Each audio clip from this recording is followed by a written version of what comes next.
Old Man's Beard by H.R. Wakefield. Mr. Bickley almost precisely satisfies our American friend's definition of a regular fella. That is to say, he makes an article of commerce, and by selling it at 7 times its cost of production, has prospered greatly. Mr. Bickley has merely super tax worries. He is a good mixer.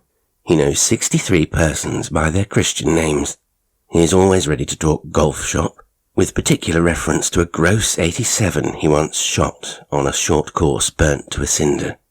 He makes almost exactly the same slice off the first tee twice on Saturday and twice on Sunday, and can stow away several rounds of drinks without becoming unduly pugnacious, verbose, or pleased with himself. He goes to and from the city in a big car and smokes a big cigar during the process, and so on and so on. But he slightly diverges from type in 2 respects. He quite frequently reads a book that has neither been written by Mr. Edgar Wallace, nor recommended to him for its candid treatment of the sex question, and he hasn't got quite the orthodox regular fella's life partner. Mrs. Bickley is a bit of an enigma to the other RFs. Sometimes they are reassured that she is just what she ought to be, a lovely little woman, again in our American friend's idiom, the adjective being a tribute to her character rather than her physical charms, though these are still considerable. But at other times the RFs have an unpalatable impression that she would like to take them down by the shoulders and drown them in deep water. And then they are rather afraid of her, and very sorry for Mr. Bickley. As a matter of fact, her mother was an Hungarian and temperamental, one who found even the Budapest variety of RF so desperately, irredeemably deadly that none such ventured for long into her presence. She had been the perfect mistress in her youth, a perfect wife to an Englishman of high intelligence in her middle age, and a formidable and indomitable old woman. In her daughter these characteristics were strongly diluted by Anglo-Saxon tolerance and phlegm, though sufficient of the fiery spirit remained to save her from becoming just a British female yawn. She was an avid but virtuous flirt in her youth. She is at present a perfect wife for an Englishman of no particular intelligence, and in her old age she will probably be a bit of an autocrat and a nuisance. And there are still to be found traces of that scarifying old mother of hers. Sudden, sharp explosions caused by boredom. Quick, short-lived ardours for good-looking men with brains, though she meets very few. And apparently causeless fits of temper, so uncontrollable and uncompromising that poor Mr. Bickley, that nice little man, has always urgently watched the temperamental development of his daughter and only child, Mariella, for symptoms of that dangerous and irregular Mittel European strain. And though they are still further diluted, they are there. She is all right in many respects. She is physically flawless, and saved from being merely the ordinary full-blooded, smooth-skinned, regular-featured Daily Mirror bathing belle by a delicate upward slant of her eyelids, and a certain indefinable but captivating chic by an air of slightly exotic breeding, and an absolute incapacity for giggling at little odd erotic moments. Again, though she is as intellectually incurious as a portable wireless set, she is as sexually inquisitive as a curate, and in Mr. Bickley's opinion she knew what every young girl ought to know, much sooner than any young girl ought to know it. At the age of 15 she had driven the chauffeur, a most high-minded young man, almost out of his mind by the warmth of her feelings towards him, and when they were discovered together by Mrs. Bickley, he had spilled indignant protests all over the garage where Mariella had neatly cornered him. After this infatuation faded, she had experienced a succession of hurried, hot passions for a number of hopelessly ineligible youths, so that Mr. Bickley, with a meanness only excused by his desperation, once upbraided her mother for introducing this culpable and devilish strain into the staid and seemly Bickley stock. Whereupon, the old lady being in the ascendant, he got about 5 times as good as he gave and spent a restless night composing a dignified letter to the Times on the dangers of mixed marriages. And then came that most desired return to Bickleyism, for Mariella accepted the hand, the in every way desirable hand, of young Arthur Randall. 6 weeks before, it hadn't been desirable at all, for then he had been extremely impecunious, and merely, or so at least it appeared, a superlative player of games. Mariella had seen him make 84 runs against Larwood, Barrett and Staples when the dust was flying, and beat 3 men in succession to score the winning try against Wales. And as the applause rose and towered, she had made up her mind, and prepared herself for a long and fiercely contested battle with her father. And then Arthur's uncle suddenly slipped his anchor, leaving his nephew £80,000. This timely and unexpected event eased the situation completely, and Mariella was soon flourishing a solitaire diamond ring, and the wedding was fixed for the end of October. The beginning of August found them all installed in a well-appointed furnished house at that aristocratic resort, Brinton-on-Sea, which Mr. Bickley had rented for 7 weeks. This confinement within 4 walls gave Mr. Bickley a not too earnestly desired opportunity of scrutinizing the character of his prospective son-in-law, so far as that young gentleman permitted him to do so. Physically he was beyond criticism, tall, lithe, and dark. He had exceptional vitality, perfect health. He was a joy to look upon, and the fact that he had stood up to the Notts fast bowlers for 2 hours, and had picked their short ones off his nose and plunked them up against the square-leg boundary was sufficient evidence of his courage and pugnacity, as was that vicious hand-off which had turned the Welsh fullback turtle and given him a very sore jawbone for a week. It would have been very soothing to have been able to couple these moral qualities and physical attributes with £80,000 and find nothing more to scrutinize. But Mr. Bickley reluctantly and irritably nosed up something else. Something enigmatic, elusive, buried so deep, as it were, that Mr. Bickley felt his nose was only long enough to unearth its fringes and vague outline. What was it? Well, it sometimes revealed itself in sudden and most unexpected flashes of brutal, ruthless insight. Almost a devilish sort of flourished egoism. Most singular in so usually commonplace a master of moving spheres and ovals. Yet was he ever quite commonplace? Wasn't that orthodox exterior possibly a very cunningly adjusted mask? Unpleasant questions which Mr. Bickley reprimanded his mind for asking about his prospective son-in-law. Yet they had some justification. For example, on one occasion, they had all been sitting on the beach, and he had been reading out from the Daily Express an account of the lamentable defalcations of a former business acquaintance, with appropriate comments.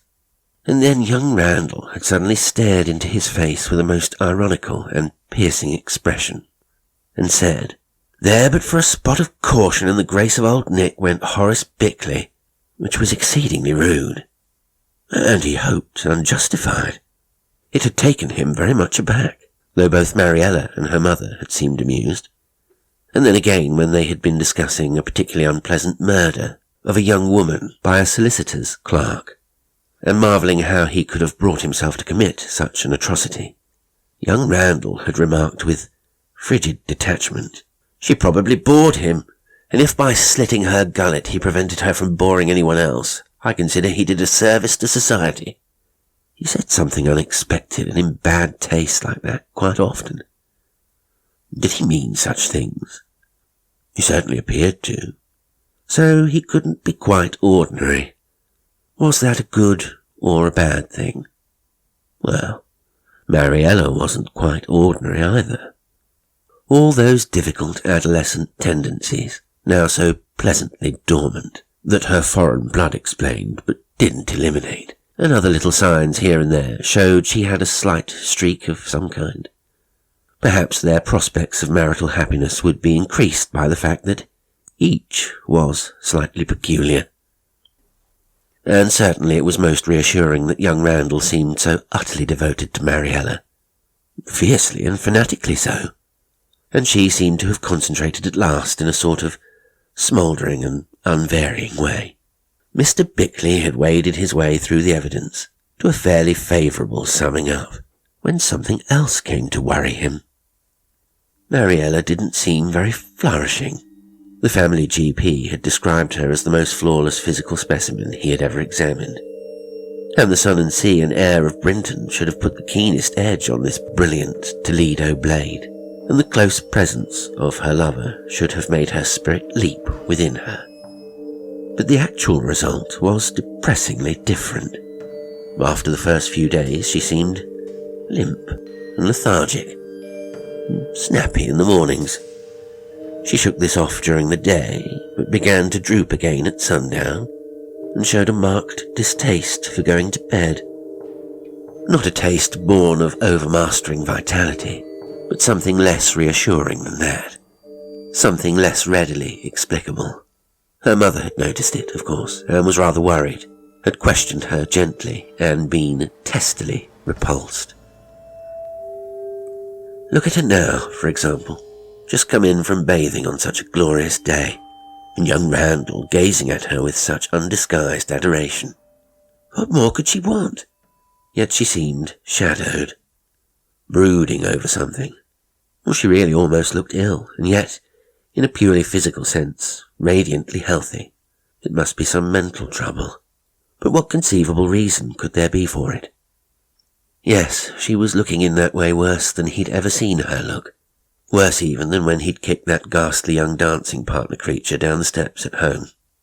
It then occurred to Mr. Bickley that his old friend, Sir Perseus Farrar, had just arrived at the Royal Hotel, and that he was the greatest authority in Europe on that awful and occult business, the female nervous system. How Mr. Bickley admired a man who had the audacity to make a living out of delving into that monstrous region, that scarifying inferno. He knew it was the unforgivable sin to consult members of the medical profession out of office hours, and especially while on holiday. But Sir Perseus was such an old friend and kindly person, and so fond of Mariella, that he'd risk it if she didn't get better. So, far from getting better, she burst into hysterical tears in the middle of breakfast the very next morning, ran up to her bedroom, locked the door, and refused to see anyone. So Mr. Bickley trotted round to the Royal. He found Sir Perseus smoking in the lounge, and forthwith burst into a halting recital concerning Mariella, liberally studded with apologies. These Sir Perseus cut short. "My dear Horace," he said, "I was just thinking when you came in how glad I should be to have a little work to do. I'm always like that after a week's idling, and though I am very sorry that which will rescue me from my sloth is some trouble with my dear and exquisite Mariella, I don't suppose there's much wrong, and if I can set it right, I shall feel doubly grateful to you for allowing me to don my harness for an hour or two. I'll drop in casually after lunch." Which he did, and Mariella came out of her seclusion to greet him. By arrangement, Mrs. Bickley and young Randall had gone out before his arrival, and very soon Mr. Bickley found an excuse to absent himself. Sir Perseus was not a famous authority on the female nervous system for nothing, and within a quarter of an hour Mariella was telling him something to which he was listening with an absorbed and authoritative attention. At the end of half an hour he began to ask questions, and at the end of an hour he patted her hand and told her there was nothing seriously to fuss about, but that unless she objected he would like her to put herself in his hands, by which he meant that she should tell him at once anything else which happened, and confide absolutely in him. She agreed, thankfully, and then he left her with a very puzzled and thoughtful expression on his face, and as arranged met Mr. Bickley on the front. They sat down on a seat overlooking the sea, on which Sir Perseus stared for a time, while Mr. Bickley waited rather anxiously for him to speak. "Well, I don't think it's anything at all serious," said Sir Perseus at length. "But very unpleasant for her, poor child. It's a nightmare she's been having. I asked her if she were accustomed to dream, and she replied with great candour that ever since she could remember she had dreamed frequently and vividly of young men." Mr. Bickley shuffled on his seat, his thoughts winging back. I suppose, he said, that's quite usual, quite natural. I mean, most young girls dream of young men. Oh, quite, replied Sir Perseus. But I gather that her dreams have been exceptionally, vivid. Well, I was relieved to hear it, for it makes the deep etching of this nightmare less hard to explain. Apparently, she experienced it for the first time 10 days ago. On the second evening she was here. She has had it twice since. It takes this form. As she relates it, her room appears to be divided into 2 parts. That in which she herself is in is darkness. The rest of the room is highly lighted. In it there is a bed, rather a big bed, and on it is an old man with a longish, grey beard, wearing a nightshirt. He is apparently writhing in great agony.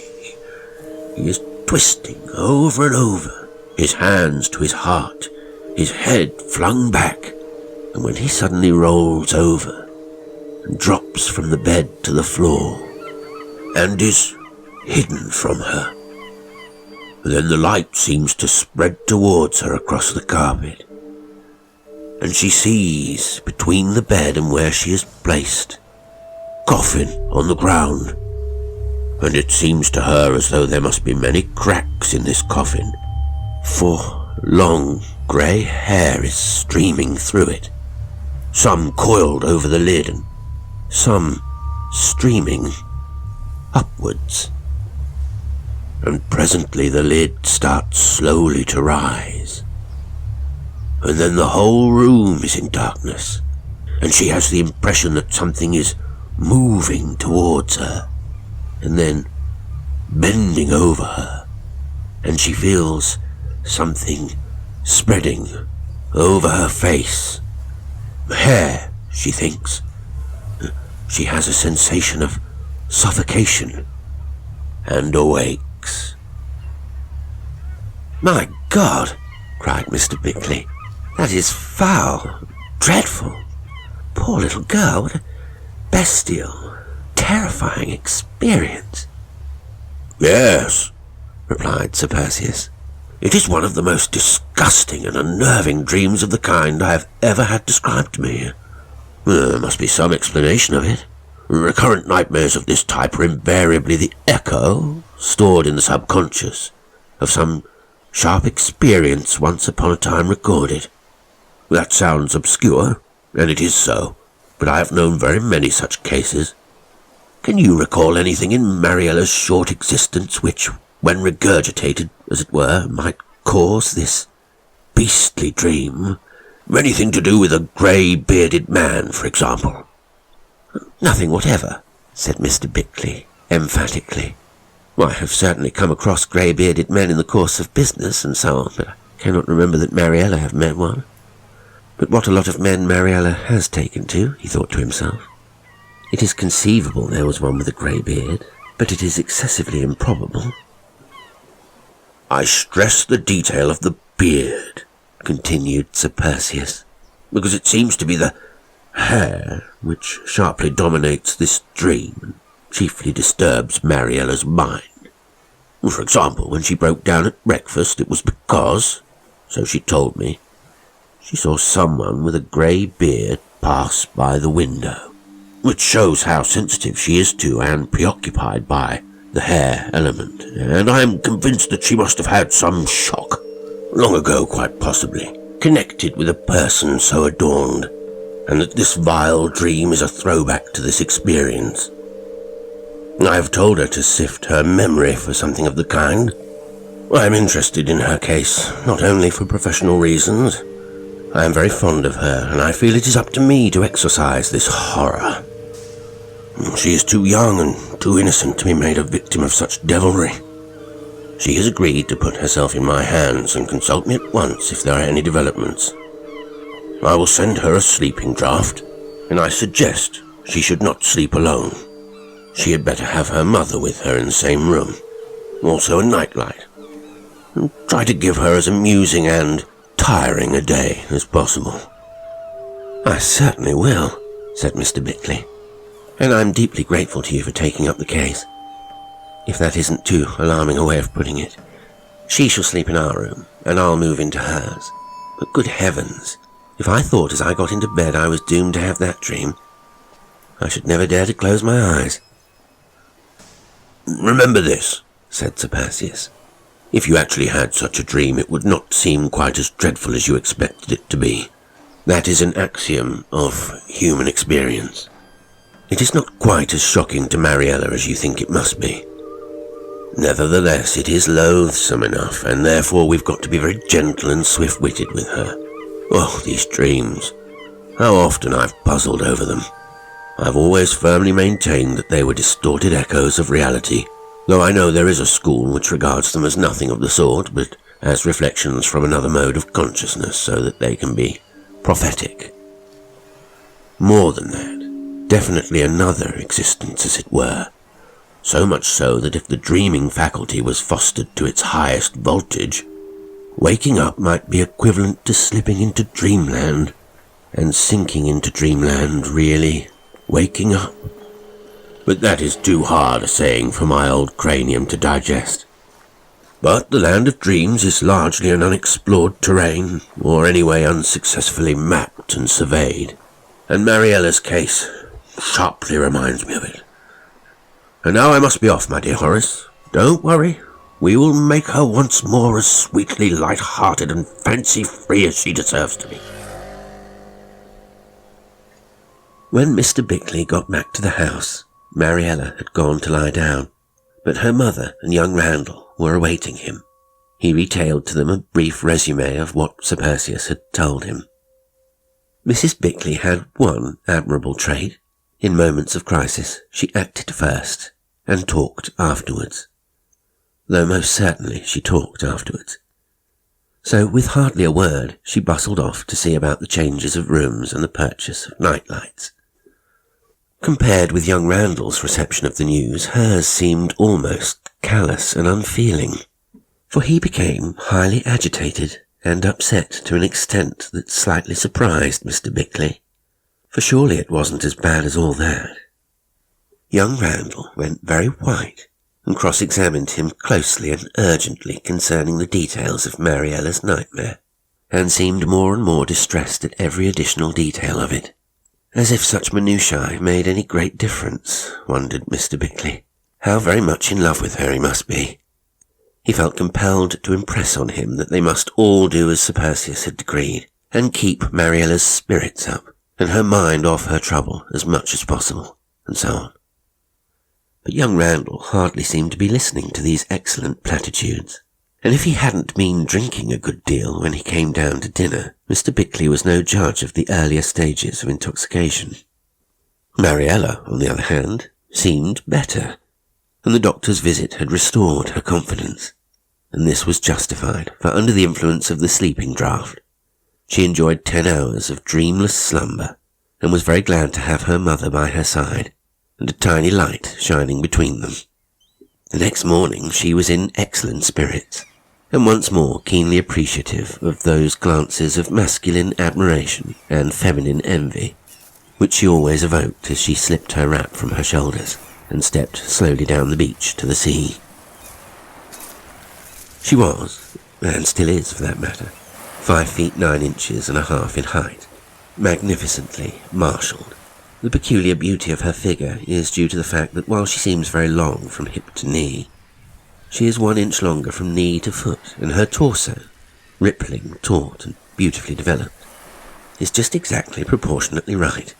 When the critical eye of the Brinton visitor turned from her perfection to the many other very good figures on the beach, their slight but recognizable flaws seemed brutally intensified.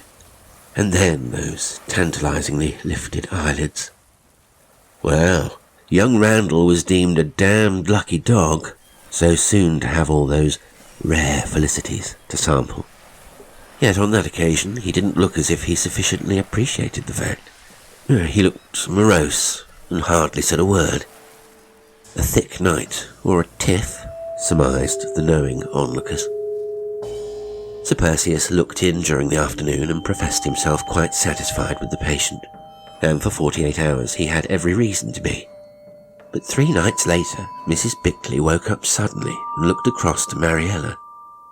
She was lying on her back and moving about with a slight, incessant restlessness. "Shall I wake her?" thought her mother. "No, I'll wait a little while. It may be nothing." Presently, Mariella's motions became more rapid, pronounced, and urgent. And then she sat up in bed and began thrusting with her hands, and then brushing her face as if to free it from something which was spreading over it. This impressed her mother very horribly, and she jumped out of bed and went over to her, spoke her name, and touched her gently. And presently she awoke, her eyes staring, her body trembling, and then she burst into tears. Her mother gave her a sleeping draught, stroked her hair, and comforted her, and took her to her own bed. Soon her sobbing became less violent, and, as the drug allied itself with her exhaustion, she fell into a deep sleep. Mrs. Bickley, however, didn't close her eyes again that night. Early next morning she rang up Sir Perseus, who was vaguely reassuring. "Whatever the case," he said, "it cannot be expected that complete recovery can be immediate." For the present he ordered a sleeping draught every night. Mariella seemed listless, but fairly cheerful, and after her bathe almost her usual self. Mr. Bickley was worried, but succeeded in disguising the fact. Young Randall was told nothing about it. And then there was another 3 days' pause, and everyone's spirits rose again. Mariella's temperament demanded a certain amount of solitude. She had found a very secluded spot wherein to rest and read in the afternoons, and she liked to go there alone after tea for a while. It was beside a groyne about half a mile from the house. She used to go there in her bathing dress and have a dip just before going back to change for dinner. On the 4th day after her bad night, she strolled down there about 5 o'clock. Randall and her father were playing golf, and Mrs. Bickley was busy with the laundry. Mariella usually returned about 6:30, but on this occasion 7:15 struck, and still she had not appeared. "We'd better go and fetch her," said Mr. Bickley to young Randall. "She may have gone to sleep." He tried to keep all trace of uneasiness out of his voice, but each knew the other was anxious as they walked at top speed towards that cosy little spot under the shelter of the groyne. What they saw when they reached it made young Randall leap recklessly down the 15 feet from the seawall to the beach, while Mr. Bickley ran for the steps. For Mariella lay sprawled down the shingle. Her beach cloak had draped itself over her head, so that only her legs were visible. Her book lay where she had flung it, almost at the water's edge. Young Randall pulled back the cloak. Her face was dead white, and she was unconscious. He dashed down to the sea, soaked his handkerchief, and squeezed the water over Mariella's face, but she showed no sign of recovery. "We must carry her back," said Mr. Bickley. By good fortune, a taxi was passing just as they got her to the top of the steps, and 3 minutes later she was lying on her bed, and Mr. Bickley was telephoning to Sir Perseus. He was in, and the taxi was sent to fetch him. Meanwhile, Mrs. Bickley and young Randall were busy with restoratives and hot water bottles. Mariella was just conscious, but quite dazed when Sir Perseus arrived. After a few hurried words with Mr. Bickley, he went upstairs and asked to be left alone with his patient. Half an hour later, he left her in charge of her mother and came downstairs. He was looking grave as he joined the 2 men in the study. Though he had something else almost monopolizing his mind, the attention of his expert eye was fleetingly seized by the appearance of young Randall, who was looking almost as ill as his young woman, he thought. "Well," he said, "the bare facts are these. Mariella was resting against the breakwater, reading, when she felt something tickling her neck. She paid no heed for a while, and then the irritation became more insistent. She looked round casually, and according to her account, streamers of grey hair were flowing through the cracks in the woodwork and coiling round her neck. She remembers nothing more. Young Randall poured himself out half a tumbler of neat whiskey and drained it. "What is it? What is it?" cried Mr. Bickley desperately. "It is, to put it crudely, an hallucination," replied Sir Perseus. "Well, I will not disguise from you the fact that it is a serious matter. A nightmare is one thing. A violent waking illusion of this kind, quite another. I must tell you one thing. She says she occasionally has the impression that someone is whispering in her ear." "The good God," said Mr. Bickley miserably. "That sounds like madness." "It sounds like nothing of the sort," replied Sir Perseus sharply. "Get any such idea out of your head. Mariella is ill, but she's absolutely sane." "Of course she's sane," said young Randall violently. Sir Perseus looked across at him, and once more his expert eye was steeply challenged by that look about him. "What does she hear whispered?" asked Mr. Bickley. "She is uncertain about that. She thinks she has heard the words September the 10th, but usually it sounds more like vague chatter. She likened it rather vividly to those soft, husky mutterings one often hears between items on the radio, and once or twice she fancies she hears a sort of sniggering chuckle. She believes she heard such a sound first before she felt that tickling sensation. However, I don't think such details have much significance. The point is, she is ill. She has some disturbing, I may say, dangerous symptoms. She must not be left alone. She must have the reinforcement and comfort of you all, and especially of you, Mr. Randall. You are to be her future husband, and she naturally already regards you as the person who will guard and cherish her in the coming time.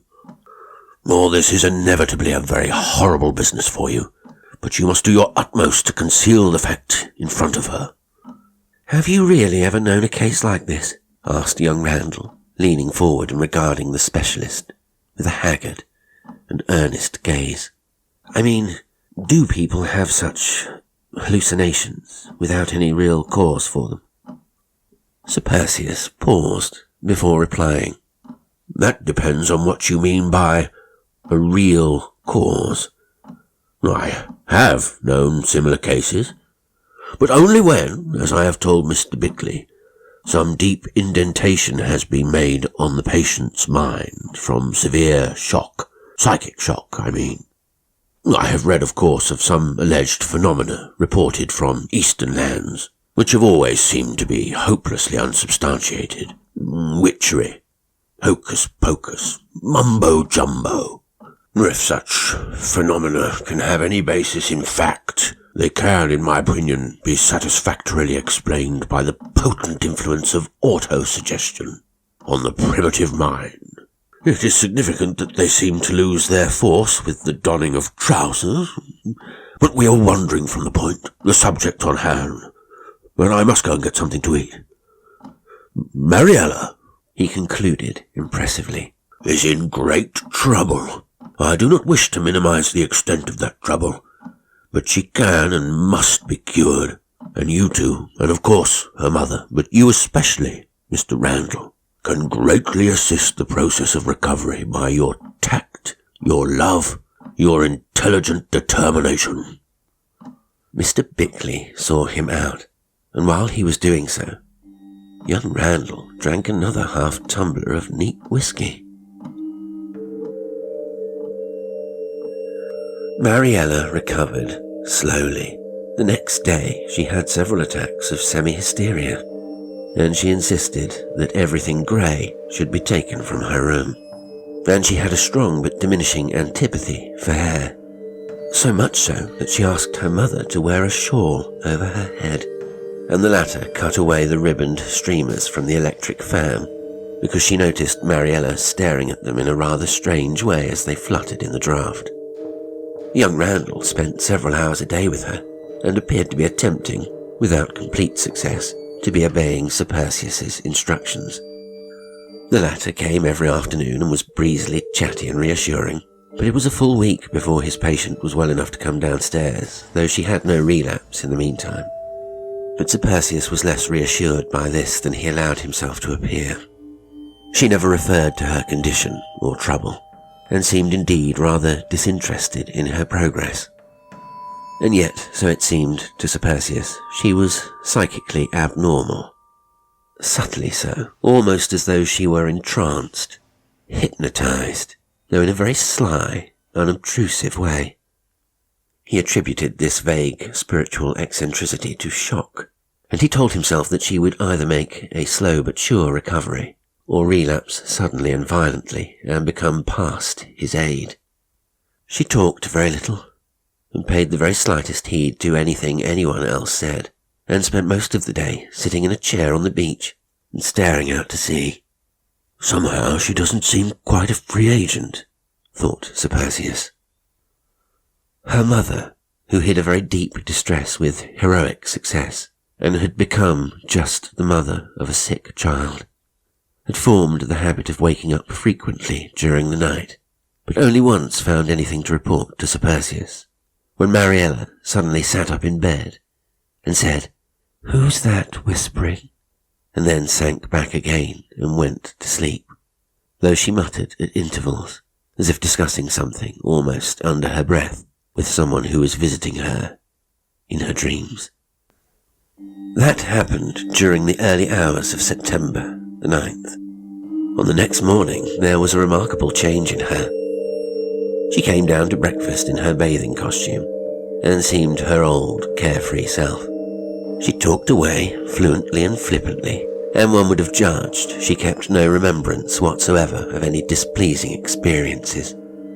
Young Randall, who had been a wretched, withered shadow of himself, ever since that evening when he had seen Mariella sprawled down on the shingle, and drinking far too much in Mr. Bickley's opinion, responded instantly to his fiancée's changed state. And it was a very thankful and delighted trio which went down with Mariella to the beach about 11 o'clock. It was a blithe day, cloudless and breezy, and the small waves chased in hard on each other's heels. Mariella and young Randall stretched themselves out and let the searching rays of the sun pour through them. Then, just before 12 o'clock, they got up lazily and dawdled down to the water's edge. The beach was crowded, and Mariella seemed quite content that everyone should have a generous opportunity of scrutinizing once more her exquisite workmanship and finish. "I heard a rumour," said one envious damsel to another, "that she's really not quite all there. Gets fits about once a week." "She certainly has got something rather odd about her," said her girlfriend. "I expect that's why that Mr. Randall has been looking so worried lately. What a figure he's got. How good-looking. I'd give 10 years of my life for a month with him. What a shame he should be tied up to someone who isn't quite sane." These charitable and erotic observations had just been exchanged when Mariella began to step delicately into the sea. Young Randall was already swimming about and waiting for her to join him in a cruise to the raft. She forced her way slowly in, rubbing her hands and uttering the conventional light cries evoked by the tart embraces of the North Sea. She paused for a moment as it splashed up over her waist, waved her hands to her parents, and then strode forward again. The water had just reached her neck when she suddenly screamed, flung up her arms, and disappeared. In an instant, the beach was in an uproar. Those in the sea swam furiously towards the spot where she had last been seen. A dozen sunbathers dashed down into the sea. The boatman struggled at his oars, but young Randall was there first. He dived for her. To Mr. and Mrs. Bickley, who had dashed down to the sea, it seemed 1,000 years till he appeared, holding Mariella round her armpits, and brought her ashore. The doctor had run up and he got busy with artificial respiration, but Mariella, though she had swallowed more seawater than was good for her, was in no danger of death from drowning, and though she showed no sign of coming to, she was very soon in a condition to be carried back to the house. A quarter of an hour later, Sir Perseus was at her bedside, and then for a moment she recovered consciousness, and after staring fixedly at Sir Perseus for a full 10 seconds, she said in a cold, toneless voice, "I put my foot on a face. I could feel it, and then I felt the hair, and it began to come up my legs and pull me down." And then she began to scream and scream and scream, and it took all the strength of Sir Perseus and young Randall to hold her down in bed. Presently her struggles became less violent, and Sir Perseus put a hypodermic syringe to her arm. 5 hours later she was on her way to a London nursing home in an ambulance which paid no heed to speed limits, her mother and Sir Perseus with her. His last words to her father and young Randall were, "I will save her reason if I can, but you must be prepared for the worst." And then with the light of battle in his eye, he leaped into the ambulance. Mr. Bickley and young Randall stayed behind by his orders. They would only be in the way for the present. He would ring up early the next morning and tell them what to do.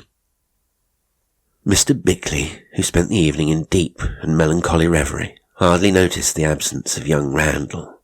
He in no way wished for company, and no doubt Randall felt the same way. Could Mariella have had some affair with a greybeard? She might have had. Certain horrible conjectures tapped for entrance to his brain. Utterly worn out, he lay down on the sofa in the drawing-room, but he could not sleep.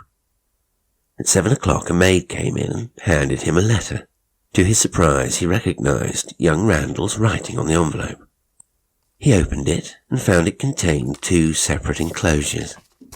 The first he took up was headed Letter 2. Letter 1 to be read first.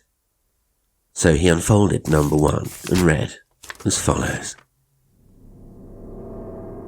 Dear Mr. Bickley, when you get this I shall be lying in the gorse patch below the 8th tee, and I shall have even less brains in my head than I was born with. Incidentally, it will be the first time I was ever on the left-hand side of that fairway. No doubt that sounds very flippant, but once I had finally made up my mind to shoot myself, and knew I should have the guts to do it, 4 hours ago, I became almost light-hearted, in a way exalted, scrubbed and robed for death. This mood would not have lasted, but it will remain with me at least long enough. Fact is, I poisoned my uncle, which was not nearly so difficult a feat as it sounds, for his doctor was half-witted, and I made a careful study of his habits and his medicine chest. He was a vile, disgusting old sadist, and I feel no remorse whatsoever. Killing him seemed as natural a performance as beating down a wasp, and by killing him I did many people a service, for everyone who served him and was in his employ breathed a sigh of relief when they heard of his death. However, I am no altruist, and I should never have taken the serious risk entailed by experimenting with his sleeping draught. But for one thing, it came to my knowledge that he was about to make a new will, and cutting me right out of it. Consequently, I should have to give up Mariella. Now I am not going to dwell on what that knowledge meant to me, for I know you realize how I feel about her. Life without her is unthinkable. Well, why am I going to kill myself? For this reason. My uncle had a rather long, grey beard. That is why. The moment I heard of Mariella's nightmares, I had a dreadful suspicion that my plans had failed. When I heard why she had that seizure on the beach, I almost believed it was hopeless. What happened this morning convinced me that the rest was up to me. Now I have no belief in a future life. My uncle was one of the few people I have met who deserved to go to the conventional hell, and I have never met anyone bad enough to merit the conventional heaven. Nevertheless, by some agency, Mariella is being attacked, and I have a curious feeling of certainty that those attacks will cease when I am dead. Her sanity I'm convinced it depends on what I am about to do. Now I have worked out what I believe to be a consistent and plausible explanation of this, but I shall not go into it, for I must hurry. Very probably it would sound like lunacy to anyone but me. If, however, I am wrong, and I meet Uncle Walter hereafter and find out something, then he'll really know what hell can be. But I'm afraid that is too optimistic a prospect. Now I want you to do something for me. I want you to tear up this letter as soon as you've read it, and send the other to the coroner, or whatever the procedure is. I can't bear to think that people might point at Mariella as someone who almost married a murderer, and I don't want her to know I was one. She won't, and I am reconciled to the fact. Sorrow for me for long. When she is well again, I shall just seem part of a horrible memory, and as she forgets that, she will forget me. And I'd rather it was so. Goodbye. I was once so happy with you all. A.R. When he had finished reading it, Mr. Bickley tore the letter to small pieces and burnt it in the grate. And then he took up the other and read, "Dear Mr. Bickley, I am about to shoot myself in the gorse below the 8th tee because I have discovered a horrible secret about myself. There is no need to tell you what this is, and I'd rather no one knew it. But it makes it impossible for me to marry your daughter, and life without her is unthinkable. So I am doing this. A.R." Mr. Bickley put this epistle back into its envelope and went to the telephone. The following April, Mariella returned from a long sea voyage, perfectly restored to health. The following August, she became affianced to a certain Mr. Peter Raines, whose past is as bland and innocent as an infant's posterior, but concerning whose future stupendous prophecies are made. He has just left Oxford, where he was president of the Union, and only the fact that he has been adopted as Conservative candidate for a Midland constituency has prevented him from completing a really brilliant and daring novel. As it is, he is about to publish a slim volume of essays entitled Constructive Toryism. Mariella is blissfully happy, and if she dreams at all, it is of this formidable young thinker, except just once, when she had a very sharp dream vision of someone dark and lithe, beautifully poised, and flicking Larwood's cannonballs from his nose to the rails. She has just one idiosyncrasy. She cannot remain in the same room with a grey-bearded male person. But the owners of such are fortunately uncommon, and, even in Scotland, becoming rarer every day.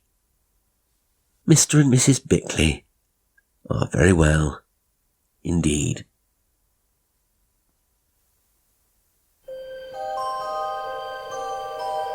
Today's story was Old Man's Beard by H.R. Wakefield.